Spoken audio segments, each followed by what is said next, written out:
صحیح بخاری اور مسلم کی متفق علیہ حدیث ہے کہ اسلام کی بنیاد 5 چیزوں پر ہے. اس میں کلمے کے بعد اللہ کی توحید اور نبی صلی اللہ علیہ وسلم کی رسالت کی گواہی دینے کے بعد پہلی چیز آپ صلی اللہ علیہ وسلم نے بیان فرمائی نماز قائم کرنا. پھر صحیح بخاری اور مسلم کی متفق علیہ حدیث ہے کہ عبداللہ بن مسعود رضی اللہ تعالیٰ عنہ کہتے ہیں میں نے نبی صلی اللہ علیہ وسلم سے پوچھا کہ اللہ تعالیٰ کو سب سے بڑھ کر محبوب عمل کون سا ہے؟ تو آپ صلی اللہ علیہ وسلم نے ارشاد فرمایا بندے کا وقت کے اندر نماز ادا کرنا یہ سب سے بڑھ کر محبوب ہے. اور اس کا سائملٹینیس کنٹراسٹ کیا ہے؟ وہ صحیح مسلم میں کتاب الایمان چیپٹر میں حدیث موجود ہے کہ نبی صلی اللہ علیہ وسلم نے فرمایا کہ بندے کے اسلام اور کفر کے درمیان جو فرق ہے وہ نماز ہے. اگلا مطلب آپ خود سمجھیں. اور جامع ترمذی اور سنن نسائی اور سنن ابن ماجہ میں صحیح حدیث ہے کہ جس نے نماز ترک کر دی گویا کہ اس نے کفر کیا، یعنی اس کا عمل کافروں والا ہے. عقیدے میں تو مسلمان ہی رہے گا جب تک کہ نماز کی فرضیت کا انکار نہ کرے، لیکن یہ اس کا عمل کافروں والا ہے. کسی مسلمان کو زیب نہیں دیتا کہ وہ نماز کو چھوڑے. اور پھر اس کا انجام کیا ہونا ہے؟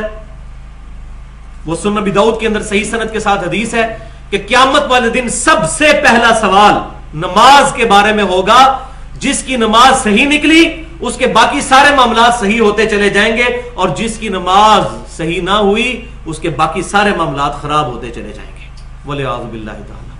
اور کیا خراب ہوں گے؟ وہ مسند امام احمد کے اندر حدیث صحیح سند کے ساتھ موجود ہے کہ نبی صلی اللہ علیہ وسلم نے فرمایا کہ جو نماز کا اہتمام کرنے والا ہے نماز اس کے لیے نور اور نجات اور قیامت والے دن اللہ تعالیٰ کے حضور اس کے لیے دلیل ہوگی، اور جو نمازوں کو ضائع کرنے والا ہے اس کے لیے قیامت والے دن نماز نہ دلیل ہوگی نہ نور اور نہ نجات، الٹا اس کا حشر فرعون قارون اور حامان کے ساتھ ہوگا والعیاذ باللہ تعالی.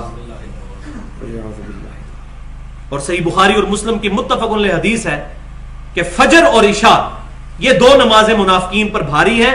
اگر یہ اس کی اہمیت کو جان لیتے تو سرین کے بل گھسٹتے ہوئے مسجد میں آ کے نماز ادا کرتے.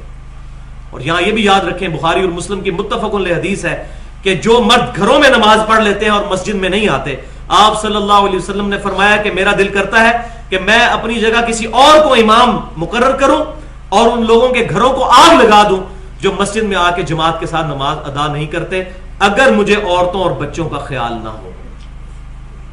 یہ رحمت للعالمین صلی اللہ علیہ وسلم کا گاڑا فتویٰ ہے جو سارے جہان کے لیے رحمت ہے، لیکن اللہ تبارک و تعالیٰ کے حقوق کے معاملے میں آپ صلی اللہ علیہ وسلم کسی کا لحاظ فرمانے والے نہیں ہیں. اور صحیح بخاری اور مسلم کی متفق علیہ حدیث ہے کہ جماعت کے ساتھ نماز کا ثواب 27 گنا ہے ایز کمپیئر ٹو کہ کوئی شخص اکیلے پڑھے. تو یہ ثواب ہے، لیکن جماعت کے ساتھ نماز پڑھنا اوبلیگیشن بھی ہے، فرض بھی ہے مرد کے لیے، عورت کے لیے نہیں.